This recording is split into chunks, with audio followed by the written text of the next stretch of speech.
if we hit 16 on Sunday, we're going to bring Azazel back up. Yeah. Yeah, I mean, not literally up. But I have some words in chapter 20 for you. Weird.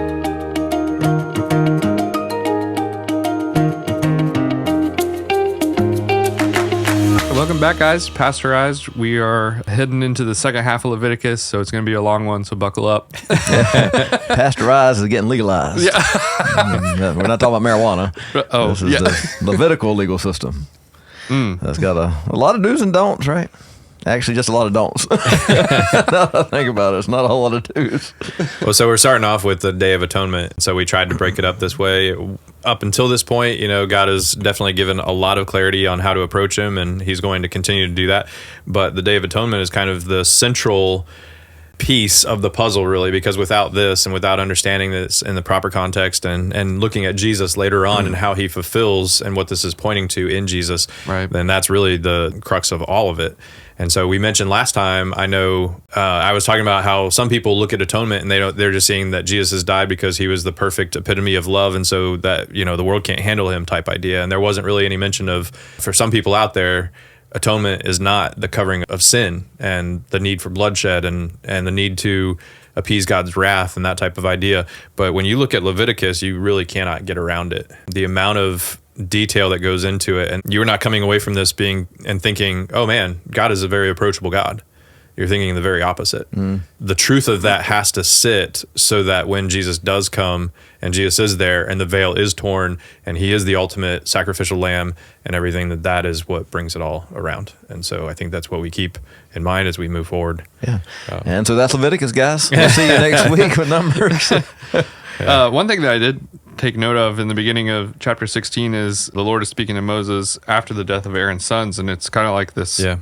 Like we paused after chapter 10 and he said some more things about, being clean and unclean. And then we get here and he's like, oh, by the way, because they tried to approach the presence of the Lord. And I don't think that we really touched on that part of it last time. But, they took their incense and they were headed into the Holy of Holies. And that is where like the presence of God killed them because of that. They thought they could just walk in without a care. Yeah, they should have been on the ground with everybody else. Right. Yeah. Yeah. So this is kind of like hey, we got to get some things in place before you could just step in here. When this is because here's the reality. We already have a sin sacrifice. We already have the burnt offerings. And so what's the difference between that and Day of Atonement offering? Yeah. So first of all, the Day of Atonement was for everyone as opposed to individual. And so obviously the priest that had to prepare for the Day of Atonement and for the sacrifices for the, the scapegoat and everything that we'll get into, but he had to atone for himself and then he had to atone for the people. And so when it came to the people, they had the two goats. And so one was killed and one was let go, the scapegoat. Right. That's where we're seeing Christ. For all those who believe, then he is the covering, the atonement for them. The sins were put onto that goat before it left and before the one was killed. And so there's that imputation, if you will, as well. And to bring it back to, I guess, our context, that we would have the reality of a daily confession where, if we sin and we're aware of it, we confess that, right? And we come and just agree with God that it's sin. And through the New Testament, it teaches us that when we do that we're forgiven and cleansed from all unrighteousness. But still, there's no way we could ever confess all of our sins. And so that's the reality we have in Israel, too. Yes, there's all these realities where they're supposed to come and make a sacrifice, but even God saying you'll never sacrifice based on all your sins. And so now there is an atonement that covers beyond what they even know that they need. And so we still have that reality too. Not only does God forgive us that thing we confess, but he cleanses us from all unrighteousness, right. Which is kind of the washing of the Day of Atonement that we have in our lives on a regular basis. So along with this and along with the feast, then ESV translates afflicted or afflict yourselves, be afflicted and stuff. And so the translation there is the idea of humility and humble yourselves. So a lot of the translations translate humble yourselves. And one of the things that I think about within all of this is the sacrificial system gives you one of two ways to respond. Either you are going to humble yourself and say, yes, I am full of sin, and in order to approach a holy God, I have to do something, essentially, at least in this time.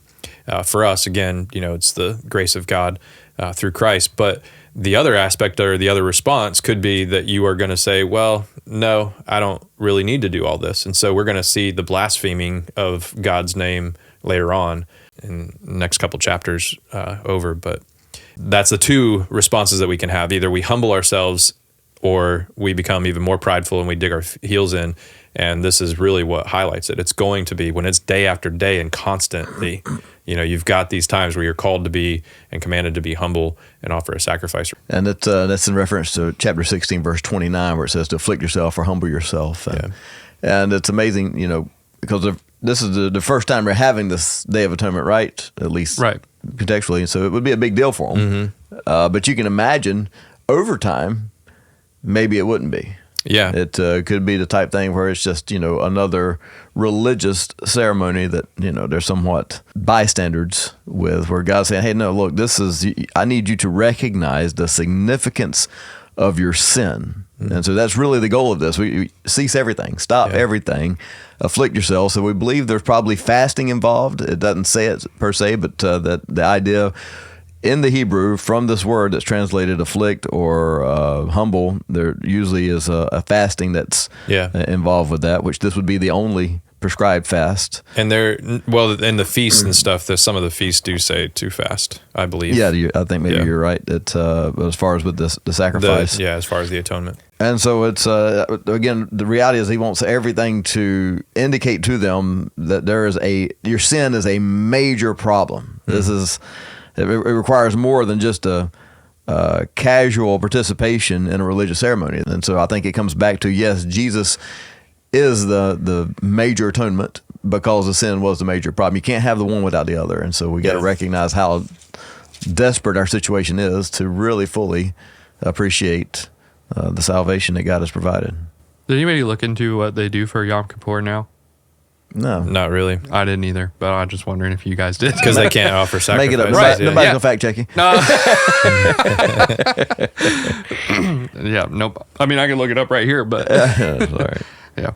I just want... Yeah, because they don't offer sacrifices anymore, and they've made some giant loopholes in the law to get around that. Right. This says that it'll be a perpetual statute for you, and, this is something they had to do every year at the prescribed time, and so... If they didn't do it right, would it really be doing it? That's where I'm thinking. But Hebrews tells us that Jesus did it once for all. That's right. And so it even covered this for them then. Yes. And I don't think we think about that because we're looking at this like, oh, this is what did it for them. But no, it was Jesus' sacrifice. He did it for them. Yeah. This was just teaching them that they needed something done. Right. That's all that was. I plan to go through 16, I think, if it seems like I'm going to be there Sunday. We'll see. Yeah. But I wanted to jump back to the scapegoat idea. Mm-hmm. I know we just glazed past that, but there's what do y'all think that's about? Well, so first of all, are you referencing Azazel? Yeah, we'll get to Azazel as well. Okay. Well, so as far as Azazel, some people take that as, it's just scapegoat, wilderness and stuff. And then the other aspect is they thought maybe it could be a name for a specific demon, or perhaps they just lump it in with Satan himself. And that's interesting. If that is the case, then that would be interesting that, a sacrifice would be sent off to Satan as if Satan needs to be appeased. Yeah. Well, so this is the only time that we get the word Azazel. Correct. So and in the Hebrew, it literally means a goat that is sent away. Yeah. And so I don't know where we get this whole demon idea from. Yeah, I'm not sure either. And so I know that some people even take it to going back to the Genesis passage. Was it chapter 6 where we were talking about the fallen angels and the Nephilim and all that? That Azazel may have been like the leader of that. Well, and then later on, there's a mention of the goat demon. Yeah. And so there's ideas that people worship type of goat demon, right? Mm-hmm. Maybe it's because it's capitalized here. We think, okay, this is a person rather than just a capitalization of, but it literally means scapegoat. And so it's this is by lot for scapegoat or take away to the desert to scapegoat it. It's, contextually, it reads a little bit better as far as the point of it, and then the point of the rest of Scripture as far as scapegoat, and even how we use the word scapegoat now. It fits better when it's scapegoat as opposed to we're trying to send a goat off to a demon. Yeah. named Azazel. Yeah, that doesn't contextualize it based on anything Right. Old Testament or New. If we hit 16 on Sunday, we're going to bring Azazel back up. Yeah. Yeah, I mean, not literally up. But I have some words in chapter 20 for you. Yeah. I think there's some depth here, as long as we interpret it properly, that we'll get to. Good. Well, we'll let you guys listen on Sunday and There you go. come first if you're able, but if you can't, then you can watch. 17. So the place for sacrifice, this is interesting, and he's saying, you got to bring it in, or it doesn't count. You've got to bring it into me, or it doesn't count. And then we get a lot of the whole importance of the blood, that you can't just spill blood carelessly. If you're killing an animal, then it's not like you can just be willy-nilly about it and just be a bad steward of creation, if you will. So 17 seems to indicate, at least on the surface, that you can't slaughter an animal anywhere except at the tent of meeting. I don't believe that's in context. I don't think that's what it's saying. It says you can't make a sacrifice, whereas it's a religious worship type thing. Anywhere except there, because it has, until now, they didn't have the tent of meeting, right? Until now, people were, if they want to do a sacrifice, you just did it wherever you did it. And so God says, hey, no longer. So we're putting an end to that. And so now every sacrifice has to be done here. And if it's not done here, then you're dead. Right. Yeah. And I think verse 8 does, it says that pretty clearly there. Right. Yeah. And verse 7 is where we kind of come back to the goat demon. Yeah. So I mean, right there in the middle of things, like, hey, quit, sacrificing to the goat demon. Well, and I wrote above that Acting like Azazel prostitutes. question mark. If it's a reference back to that dude. Yeah, and I think the point too is that in the tent of meeting, it is his presence. And so, when they light the incense and the incense has to be enough to cover the presence of God, I see that as, because if even the high priest, even though he's done everything, if he goes in and he actually sees God, so to speak, that he would be killed. And so the incense has to be enough in order for God to kind of be veiled, like his glory to be kind of veiled. So even in the Holy of Holies, where God's presence lies, that there's still some veiling that has to take place for God and man to interact. And I think that's part of it too, that if we have the presence of God here, why in the world would you go and sacrifice elsewhere? Now, given that kind of goes against our idea of, we talk about God being everywhere. But I think the point here is that, they're going to be so caught up into sacrificing to other gods or entities or something, as opposed to the one and true God. So I think that's, in my mind, that's the big point of why. So this goes back to something we just referenced that has zero context and nowhere to go with it. And I don't know if the camera could pick it up, but if we looked at, if you just looked up satanic demon, this is what you come up with. Put it right by your face. It's a... There you go. If you can see it. You want to see contrast of angelic and I'm not sure where you're going. Exactly. No, I was making sure it was in focus. But it's not uncommon to see like a goat demon portrayal of satanic stuff. And so I don't know if some of this is not accidental, right? Yeah. At some point it's like, okay, there was a thing and it's scary. And so I can't imagine anybody wanting to be part of that, but all the same, God says, don't do that. We're going to talk for sure Sunday about the blood. That's there's so much of this that the life of flesh is in the blood, and that is a major play in the Day of Atonement and all the sacrifices, particularly when we get to the New Testament and what Jesus does for us. I feel like somewhere along the way we've lost that. And so they didn't have it either. So when God has given them this, I don't know that there was a whole lot of appreciation for the value and sanctity of blood. And so God has obviously written a lot about it. Yeah. And so he's given them a whole lot of details, like, and here's how, you're going to make sure that you honor this in a different way, in a better way. And there's reasons behind that I think I want to save, but I think I'm going to hit that Sunday. Yeah, well, and I'm glad that you say that, because there is so much here, and that's where I was hoping to take it next.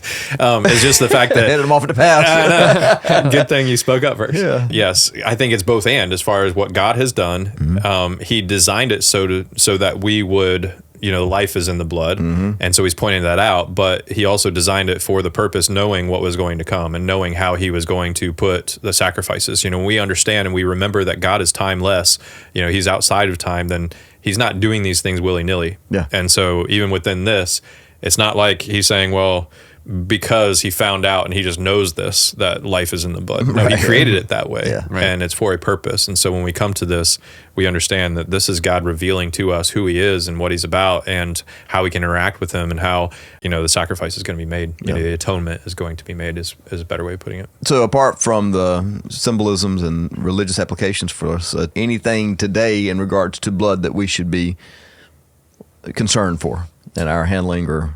For sure, there's certainly plenty of diseases that are only transmitted by blood. Not only that, but when certain diseases get into your blood, that's when it's game over. Yeah. And so you can have a disease localized, so to speak, and it can be taken care of, or, it's a lot better outlook. But things get in your blood, and that's a different story. Yeah.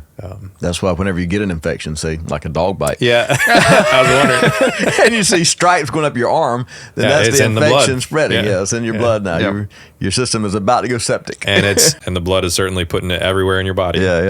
So that's where things really get critical fast. But as far as any type of ceremonial uncleanliness, by you cut yourself shaving today, we don't have that. Those are no longer regulations we live under. So it's not that we are unclean or ceremonially unclean if we interact with blood or contact blood. Well, and I would say yes, that is true for your own, but certainly school practice or medical practice or out in the public, then if you have gloves, dealing with somebody else's blood, you're going to. Yeah, that's right. Because you don't know, and medical professionals and stuff trained to just treat it as if somebody has a communicable disease that is, or at least through blood. So you're saying the death of the flesh is also in the blood? So it can be somebody else's blood. So I'm going to throw it off and just be real weird for a second. Oh, man. Finally, somebody else. Yeah, I know, right. So, God's telling them not to eat blood. What about people that are like, well, when we participate in communion, that becomes Jesus' literal blood and his literal flesh? Transubstantiation. Transubstantiation. Yeah. How do they reconcile it with this passage? Well, is it because it's holy blood? Let's start with the reality that's not real. Transubstantiation is not a thing. It's not reality, and it'd be scientifically proven if you needed it to be, but still, we don't believe it. Sure. And it's not necessary. So we'll start with that. But yeah, for people that hold to that it becomes blood, I don't know. I guess they definitely don't hold to. Yeah, the Old Testament. I would have to think they'd have to jump through some hoops. I would assume that. Bottom line, it would be an exception because it's God, right, and so therefore He's holy, and it's that this is Jesus' idea. blood. Yeah, it's that idea that the blood makes you holy.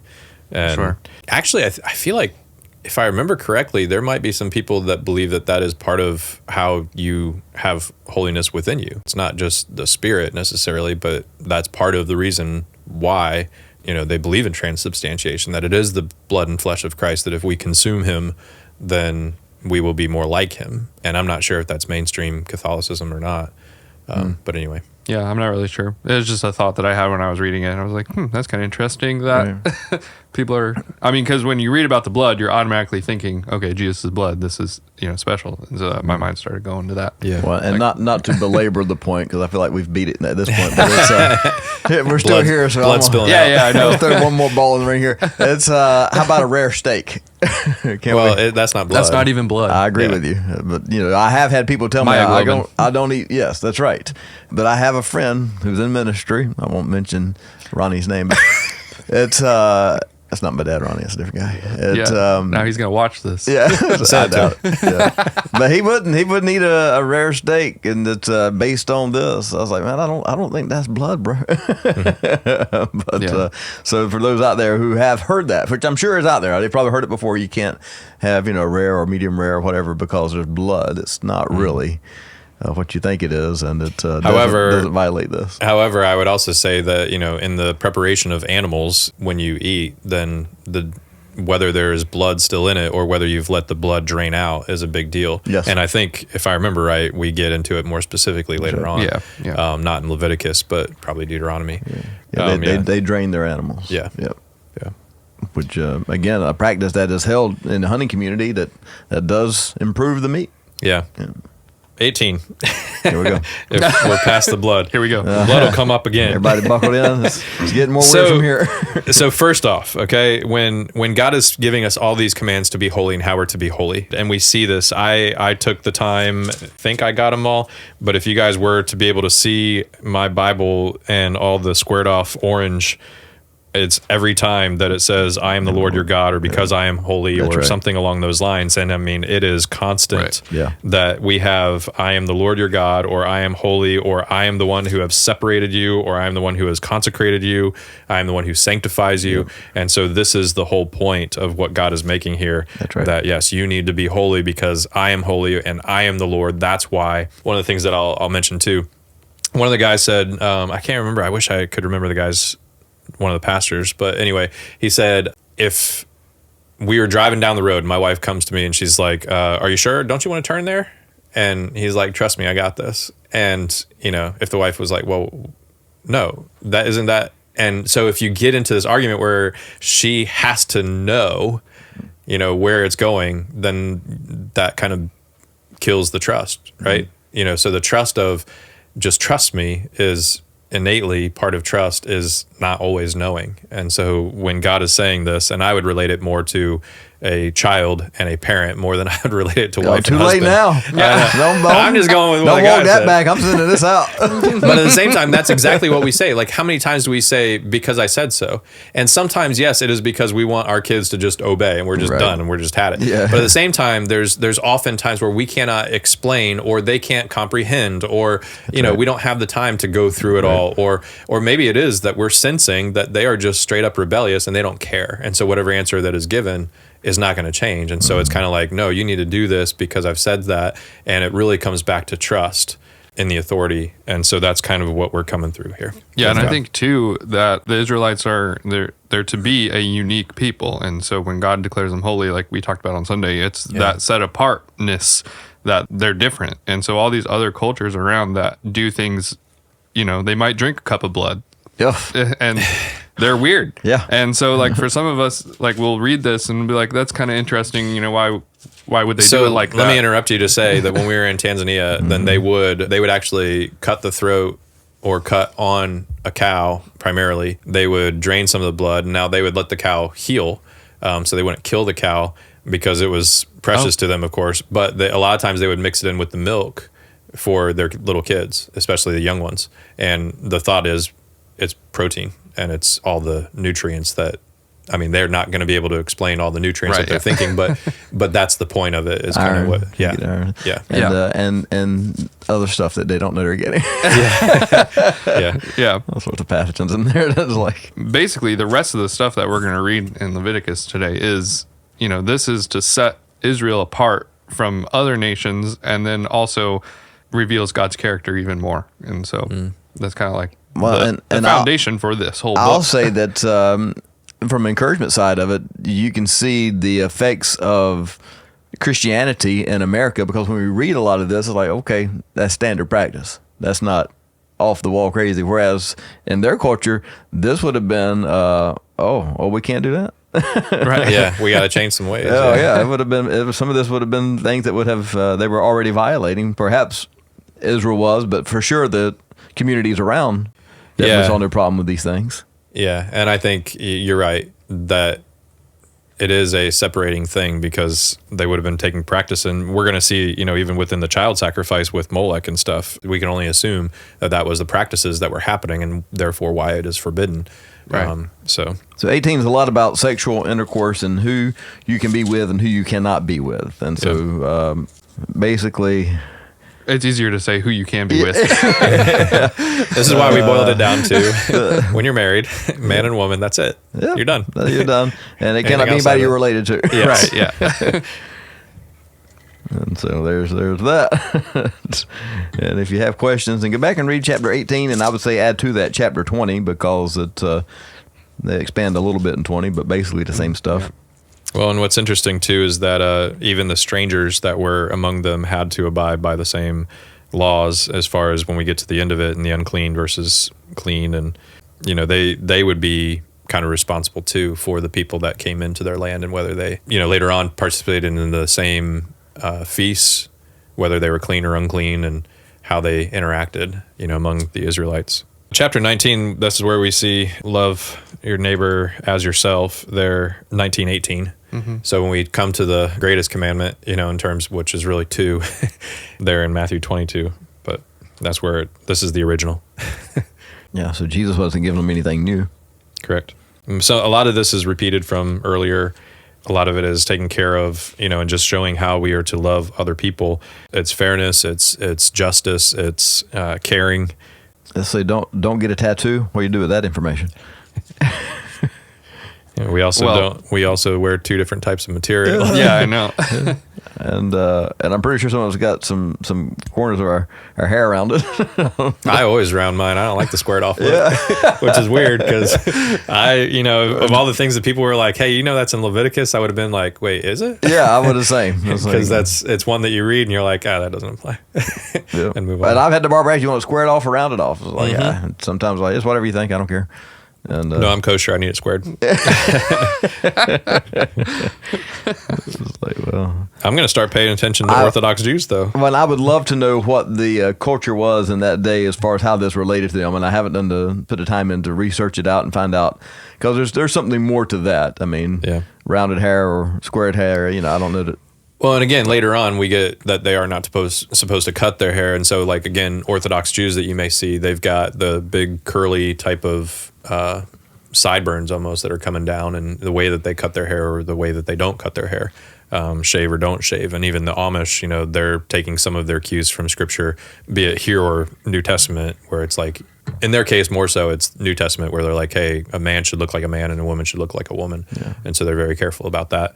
I was just curious to know how they're ruining the corners of their beard. Yeah.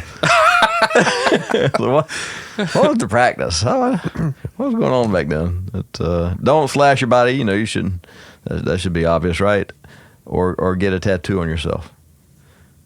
Bunch of heathens. I would also, this is perhaps reading into it. I wonder again if it is still related to idol worship. I think so. Yeah. And so, when it comes to the tattoos, and the reason why I say that is because of the slashing. I think most of the ancient Near East idol worship, I guess is what I'll call it, involved, a physical cast idol. It involved, sometimes children. It involved a lot of sexual promiscuity, and then it involved like self-harm. Yeah, and so like all this stuff basically falls into that. Yeah. And God is, again, picking him up out of that and setting him over here and be like, you're going to be different. Yeah. Again, we see, I am the Lord, I am the Lord, I am the Lord your God. I'm the one who brought you out of Egypt. I'm the one who sanctifies you over and over and over again. Next section talks about the resident foreigner. That's come up, obviously, in recent days. Different proclamations coming out about people got to get out of the country. So there's different schools of thought on how this would apply to us, if this would apply to us as a nation. I mean, obviously, this is specifically for Israel, so I would be real careful in trying to transfer what God gave to them in Leviticus to America today and how we operate. But any thoughts on this? Yeah, I would say we get back to the principles, and the principles still apply. And so the general care, the general concern, the general like, hey, let's not take advantage of these people as far as the foreigners, whoever they may be, wherever you may be. Right. And so all of that kind of comes into play. And this is from the religious side. And of course, Israel was different in the fact that they were truly one nation under God, whereas we are not. And so anybody that is kind of claiming, well, Christianity, and so this is how we should act as America, we can say that's not really the case. And so on a government level, certainly we are not trying to make laws motivated by pleasing God as a nation, is what I'm saying. As believers, yes, we would want laws to reflect what God has prescribed, because we believe that it's better. So when it comes to the nitty gritty of how do we take care of people in our land, yeah, we should take care of people. And I would, I personally am not against the government helping people, but certainly still also will be against the abuses and, laws that need to be govern all people, whether immigrants or non-immigrants, naturalized citizens, what have you, covering the whole gamut. Yeah. Right. But when it comes to, if we're going to look at judgment, so to speak, God's not going to judge government. He's going to judge people. And so it's not the government's responsibility, then it's the people's responsibility. And so, yeah, I think as far as like Christians, we would want laws to reflect Scripture, but not everybody does. So the thing that I think that probably doesn't necessarily carry over, as Israel was a nation, as they were holy and separate, then the foreigner always had to, the one who's sojourning or the foreigner, however it's mentioned, they always had to basically assimilate. If they were to participate or if they were to do anything, then they were to essentially become like the Jews and be like a Jew. Whereas, again, here in America, we would like that to be true. We want to assimilate. I don't think that we can really make a biblical type of saying, yes, this is absolutely should be law.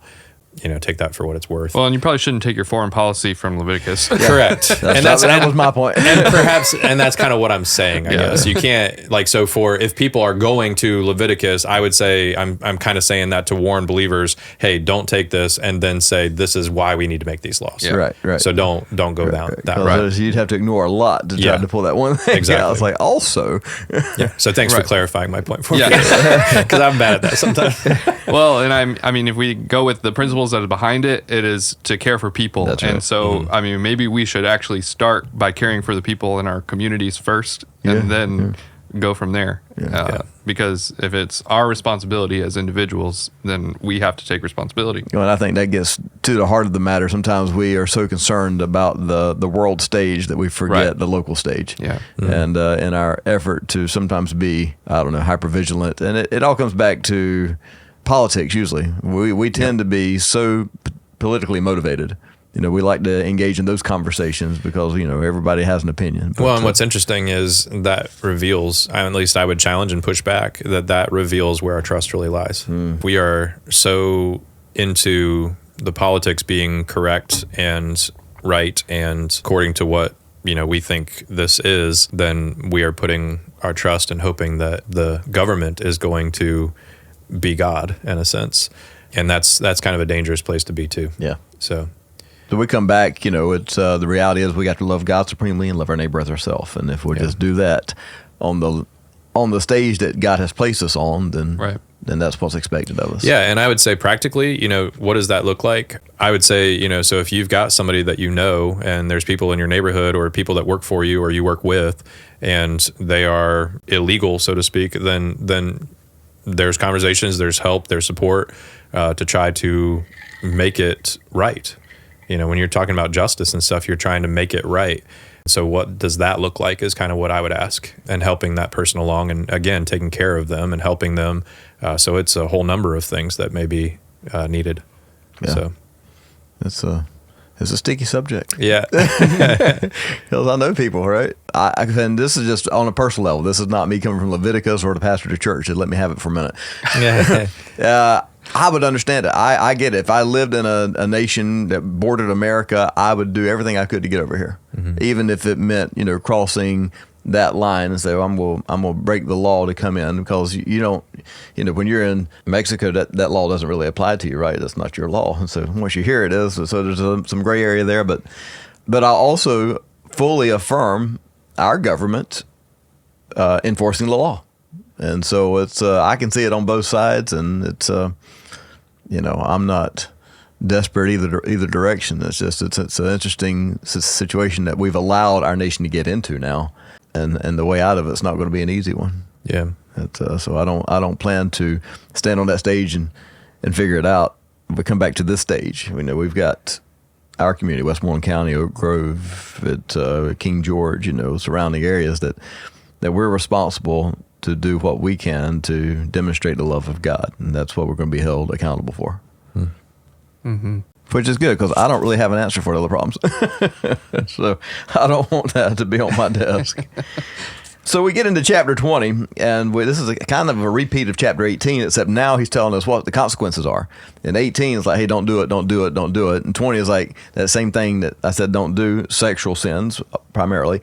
If you do, then the consequence is almost always the same. Death. Yeah. And so it'll say cut off from his people. That means death.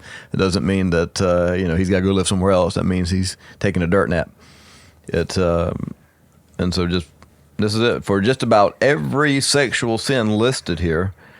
The consequence is death. Yeah, and honestly, this is all pretty dark stuff. Yeah. Like worshiping Molech, that's sacrificing your children to a bull-headed figure that has fire burning in the bottom of it. Yeah, and and I was reading that the priests of Molech would scare the surrounding communities. Like if you didn't bring your child, Molech was going to come and take them from you.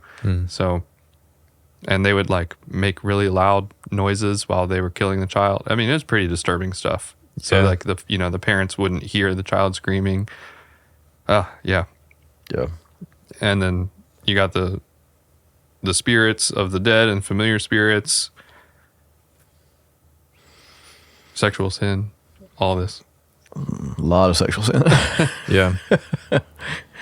It goes on and on. It leaves no stone unturned here, it seems. Well, and I think that, when we look at that and we're like, okay, well, why does he demand death for these particular sins? And I think a lot of it is because, well, number one, it is one of the most prevalent in all cultures and across all, however you want to divide it, whether you want to divide it upon ethnicity, whether you want to divide it upon history and cultures in history, whether you do socioeconomic, I mean, all over the place, the sexual immorality is always going to be there.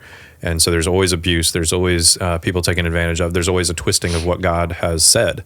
And what God has laid out.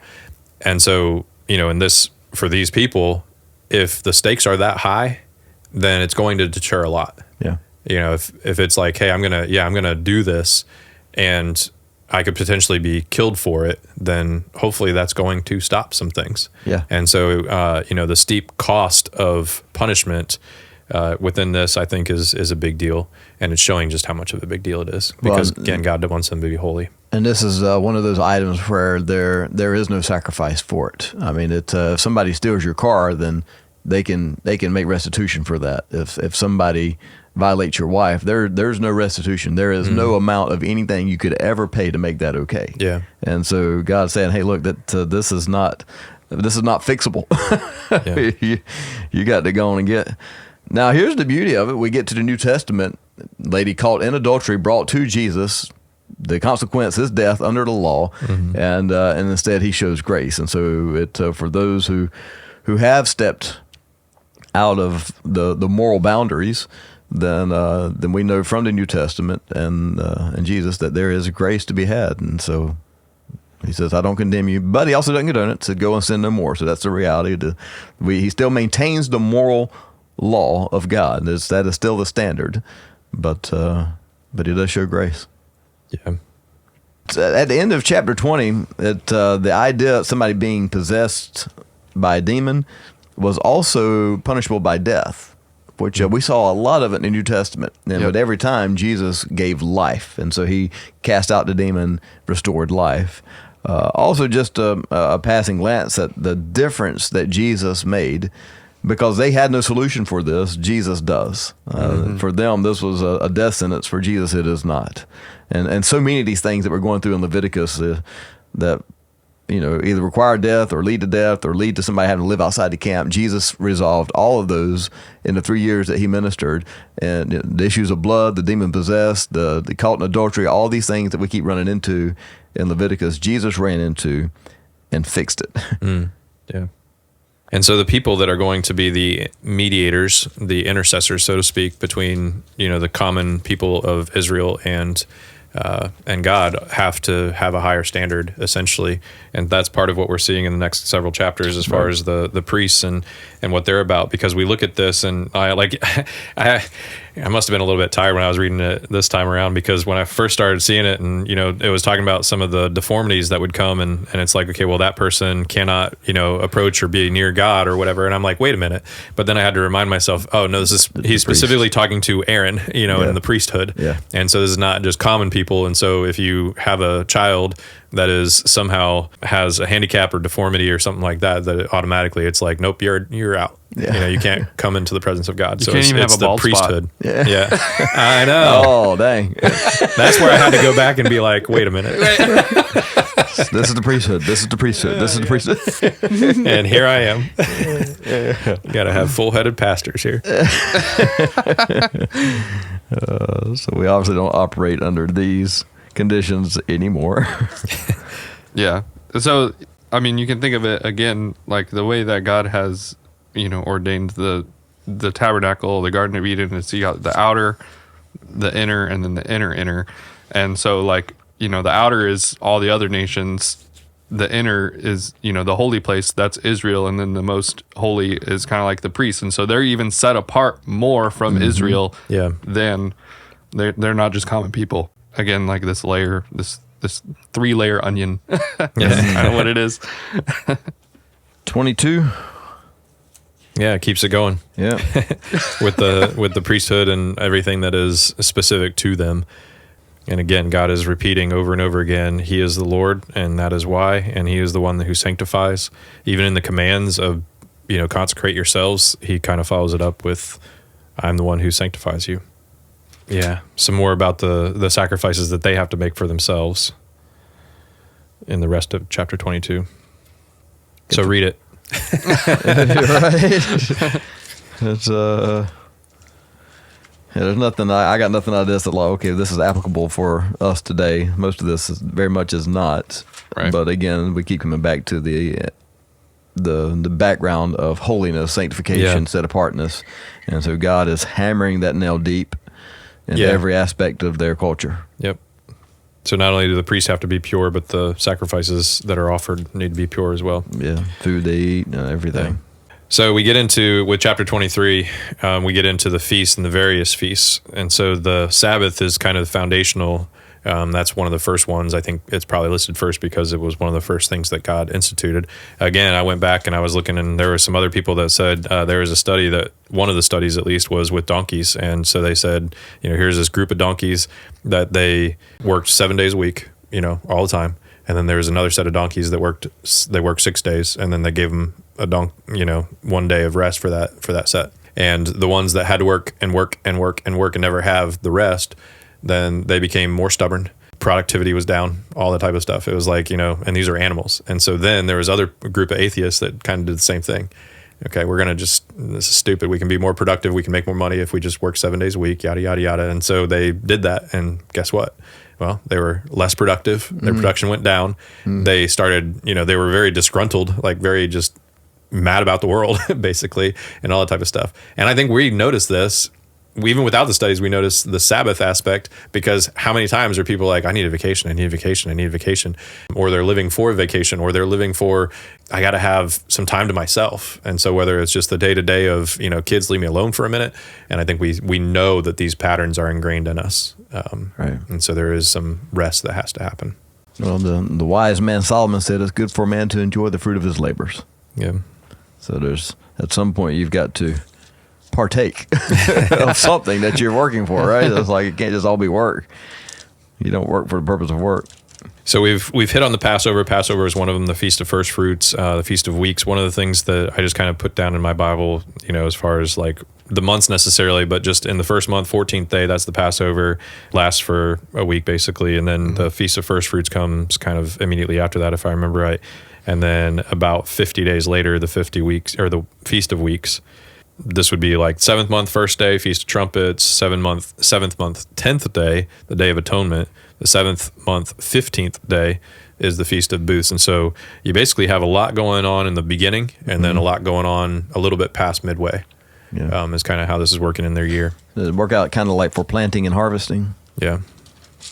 I didn't look into this, but basically every holiday, I'll use that word, is treated as a Sabbath. Does it actually fall on a Sabbath? Or is it just like, this is just a lot of them will last over a Sabbath. So like the Feast of Booths is a week long. Yeah, 7 days. The Feast of Trumpets, I can't remember. It was just 1 day, but they did treat it as a Sabbath. Day of Atonement for sure, because that was actually probably not just Sabbath, but it was also a day of mourning, right? In a sense, repentance. The last one, it actually went over the Feast of Booths. Since it was a week long, it actually covered 2 Sabbaths. Right. So got a lot of extra Sabbaths in there.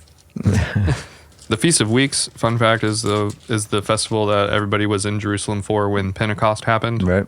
So that was one that they all had to go and Yeah. make a pilgrimage to Jerusalem.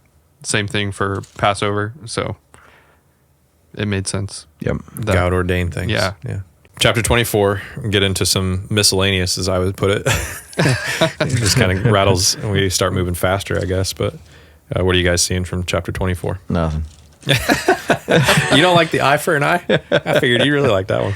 I mean, I like it in theory, but in Yeah, I reality, know. it When it doesn't comes work back out. on you, Yeah, yeah, right. that's all of us. Next thing you know, nobody's got any eyes. Yeah, we like it when it's somebody else that's done wrong, Exactly. but we don't like it for ourselves. As far as the lamps and the bread and stuff, I can't get past, and all the sacrifices, I can't get past the fact that they would constantly be reminded of what was necessary to come to God, reminded of his presence. They couldn't get around that.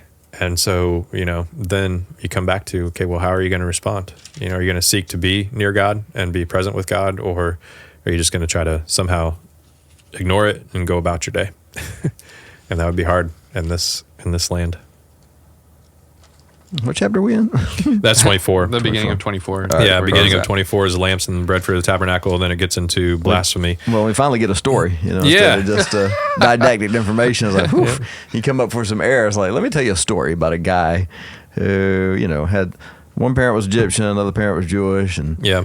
and he got in a fight with another guy, and he said some things, blasphemed God, I guess, in his anger. And so, what do we do with that guy? And they brought him to Moses, and the Lord said, "Kill him." Yeah, stone him. Yep. And so they did. So then we get in chapter 25. We've got the Sabbath year and the year of Jubilee.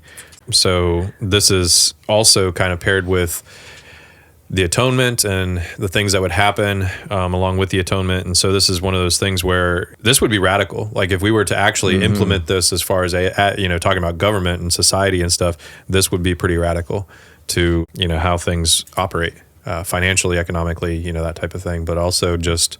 We take a year off. Yeah. Every Yeah. 6 years. 6 years on, 1 year off. Yep. I Well, mean, and not I only can that- get behind it. Yeah. You've got... How do you live, though? Yeah. So you've got the plan. Like there's got to be a lot of planning. If you know that this is coming, this that's has right. got to be planned. Yeah. But God also gives grace and he gives abundance because he says that, especially for the year of Jubilee, that I think it was the 3 years prior, right, would give over and above. Right. Yep. If I remember right. And so God is blessing exponentially more, I guess, and he's letting the land. In my mind, it's kind of like he's lifting the curse a little bit, so the land will produce the way it's supposed to, and then that will provide for them to make it through. There's so much depth in this. Yeah. It's like if we walk by faith, then we don't feel the effects of the curse as much. And when we don't, we feel it more. Yeah. Well, and we'll get into that in the next chapter too. For sure. But also, this is going to come back up with the Babylonian captivity later on. Right, And yeah. all the years that they didn't do this, God says, all right, for everyone. Well, and he warns in here that, the land will get its rest. let's go get Yeah. it.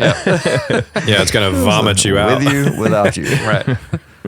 Release of land, release of houses. There's a lot of rules in regards to this that we certainly don't operate by.